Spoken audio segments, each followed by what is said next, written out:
If you've been following me so far, I've been making videos on my YouTube channel on how to create a video portfolio. There is a part 1, so if you've not watched it, go back and watch it. So this is the part 2 of video portfolio. Last week, or rather the last video that I recorded and posted, it was more of theory, talking in details how your video portfolio should look like. But today, we want to do a demo together.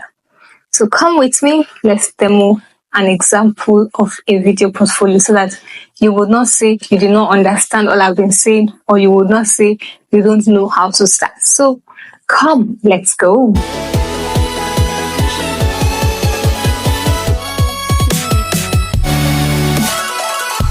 Hi, this is supposed to be the demonstration for a portfolio.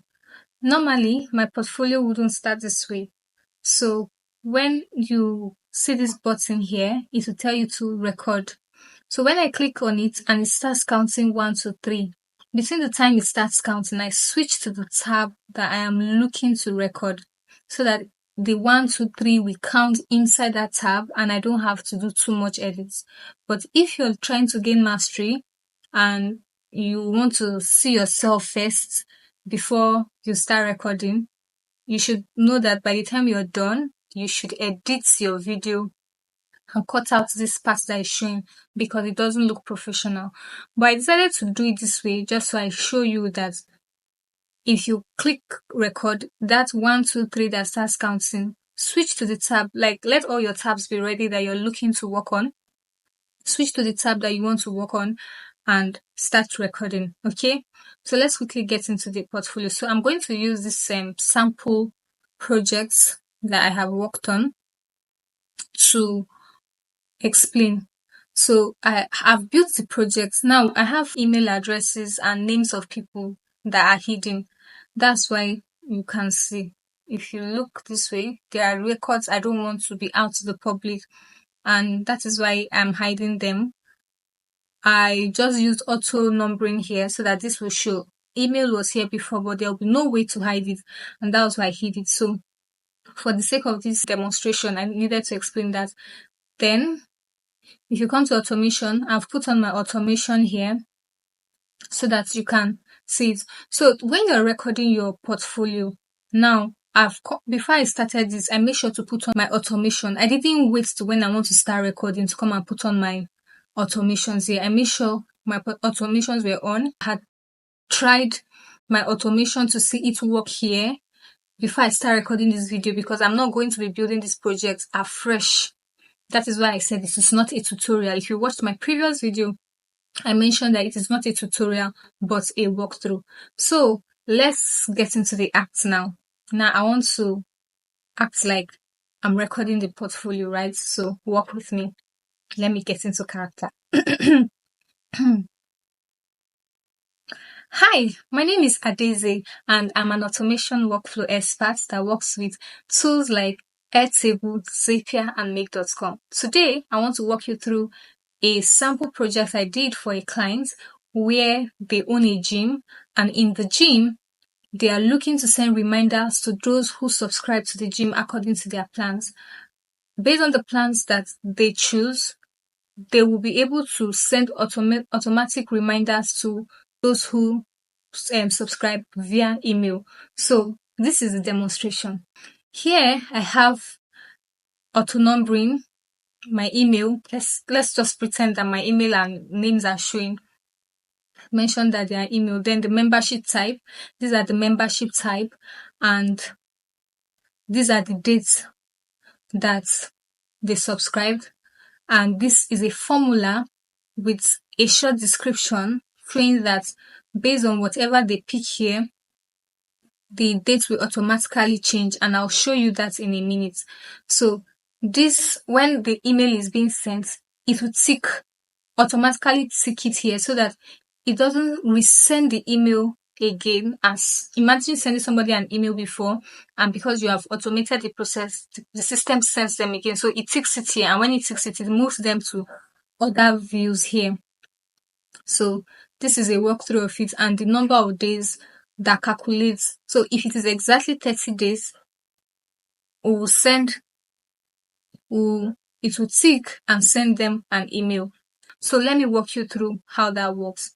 So let's take for instance this second person here did a 2-month subscription. Remember that my automation is on here, and in this automation, when a record enters a view, I created different views in my database, and I have 7 days follow up.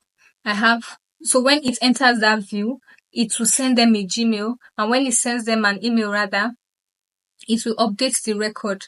The record will be updated, and what is it that will be updated? It will tick and show that it has been sent, just like I mentioned or explained earlier.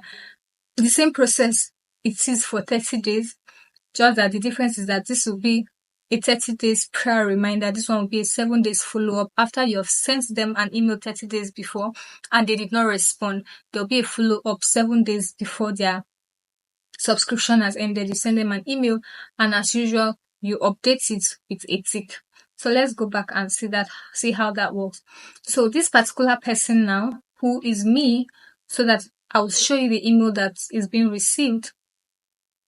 When I change this to, hold on, I want to show you how the automation will work when that happens. When I change this now, this is my date. This one is a concatenated formula that's calculated. So let me just show you what the formula looks like quickly.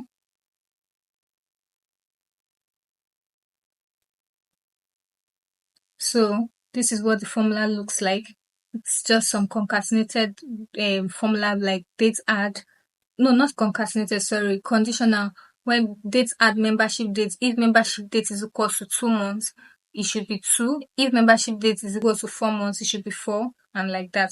So if I come here and I click on this name, on this date, and I pick 1st of February, it will change automatically to 1st of April. You can see that the automation automatically ticks. It shows that an email has been sent to the person, and that works because this is showing expired and that is showing 30 days. Remember, this is renewal trigger for 30 days.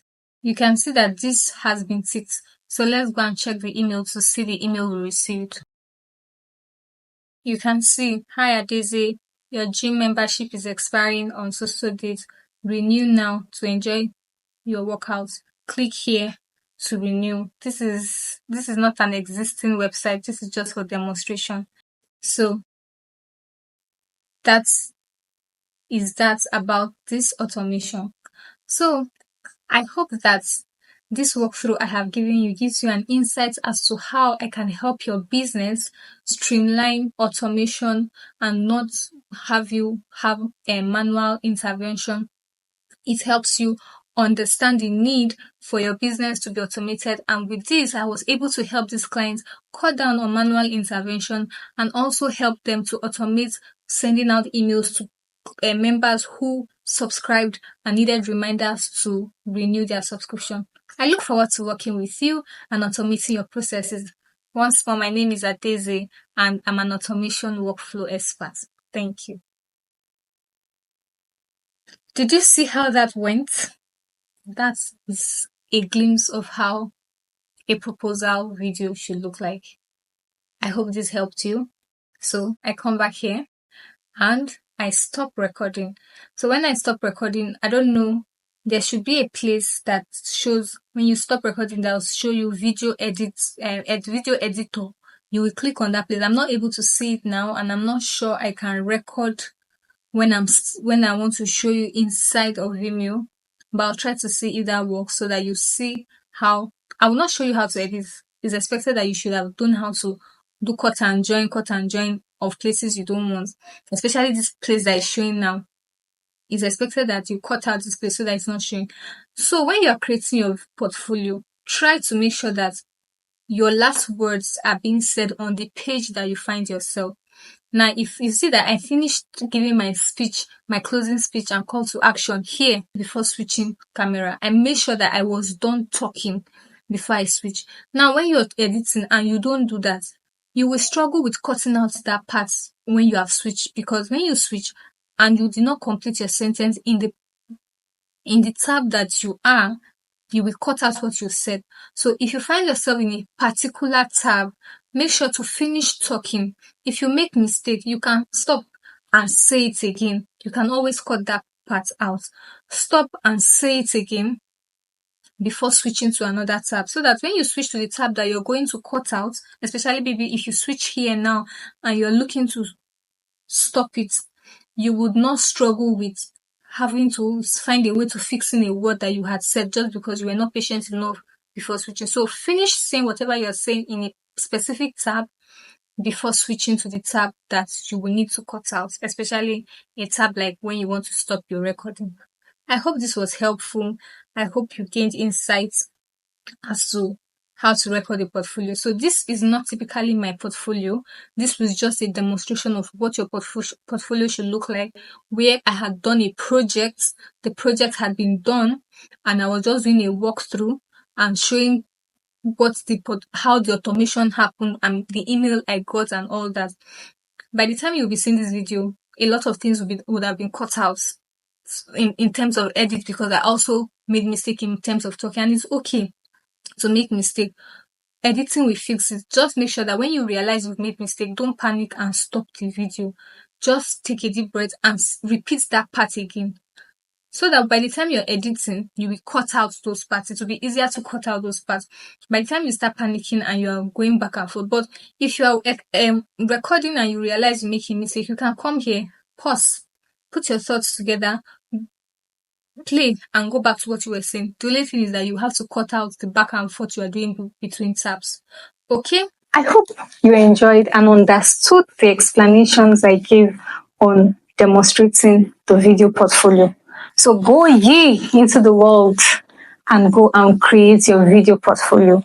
I'd love to see the magic you create. You can share it on your profile or maybe LinkedIn, Twitter, or anywhere and tag me. And I'll be more than happy to watch and maybe drop my 2 cents, But you shouldn't be sending those proposals or cover letters without a video portfolio. These are the little things that set you aside. And if you watched my previous video, you would have known how much impact video portfolio has been on my job search or job application and has landed me interviews and all that. I mean, I've been interviewing for roles, and for every time I have a video portfolio, they're very, very intrigued and they find it very interesting. So please, I'm looking forward to you applying to those jobs either on Upwork or outside of Upwork, differently this time using a video portfolio. I hope you enjoyed watching this video. I hope you stick around this community on YouTube, because more exciting videos will be coming on this channel. Do take care. Bye.